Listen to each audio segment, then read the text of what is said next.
Hey, what's up guys? This is Anthony from Anthony's Customs, and for this review we are looking at the JAKKS Pacific 31-inch Master Chief figure. Now we all know that for $50 a 31-inch figure isn't probably going to have the best paint applications or articulation, but this guy's actually not too bad for what he is. So let's take a look at him. He stands, I have to use a tape measure. By the way, I'm shooting this review where I normally shoot my other videos where I'm talking to you guys rather than an actual review. Because he's so darn big, I needed a human-sized backdrop. Anyway, he stands, let's see if he's actually 31 inches. I don't know why, about 48.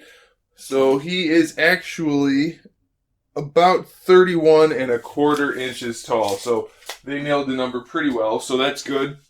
And if you're curious, compared to a McFarlane figure, that's how big he is. The McFarlane figure, almost the size of his head, a little bit taller.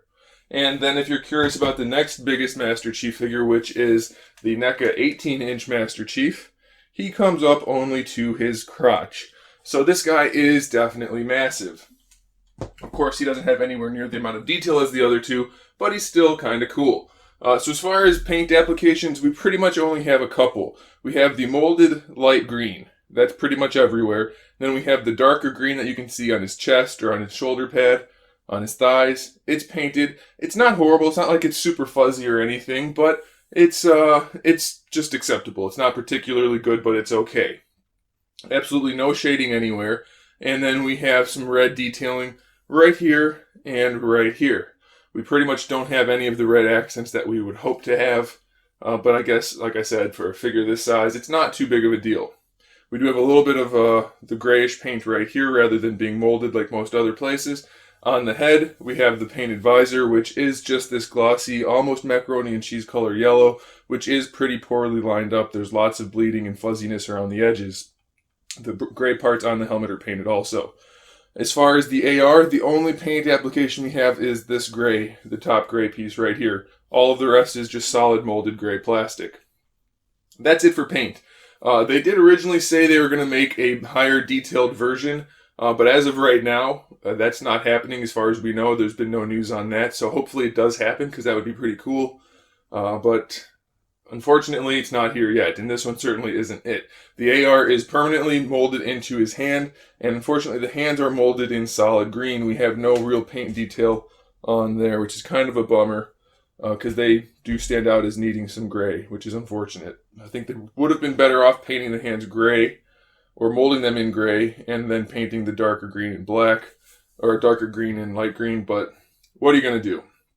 So as far as articulation goes, we don't have a whole lot. We can rotate the head, which works out okay. That's about it, though.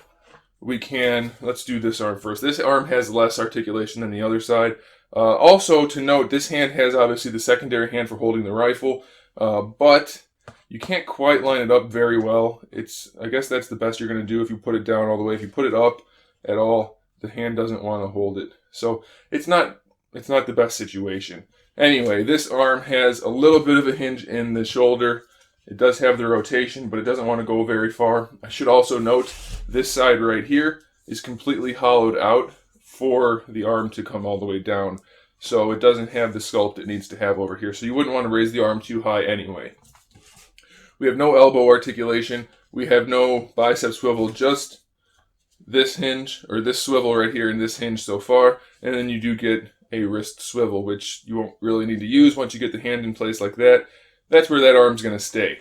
On this side, we have a much broader range, much wider range on the shoulder hinge. The arm can swivel all the way around, so if you wanted to technically pose him with his arm out like that, you could do it. Just put this arm out of the way. So that's not so bad. I guess you could pose the hand that way and give you a new pose. Anyway, so we have much better range in this one's shoulder. We actually have a bicep swivel on this one, so you can adjust him that way. And we have the elbow hinge, which lets him get the gun up like that. So it's not too bad, and of course we have the swivel for the wrist. This arm's not bad. If both arms were sculpted that way and not hollowed out, it'd actually be a much better figure. I don't know why they didn't bother to just do that. I mean, it would have cost a couple dollars more, but it would have made the figure much better. We do have a waist twist, but it's horribly not hidden. There's a giant cut right here, so unless you have it lined up, it's going to be pretty obvious.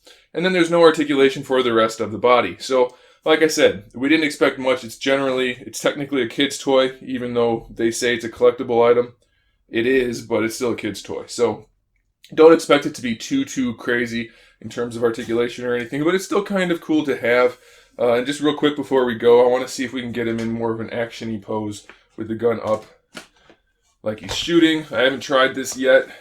I didn't think it would work, but after looking at it up close now, I think we might be able to kind of get it up there. Let's see. Yeah, that's not too bad. So if you wanted to, you could put him like that, and it's not too bad at all. Like I said, not a great figure, but definitely one worth having if you are a Halo collector. It's a cool piece. So I do recommend it. Just don't expect it. Oh, by the way, I forgot to mention, they painted the little lights light gray on there. I didn't even remember that.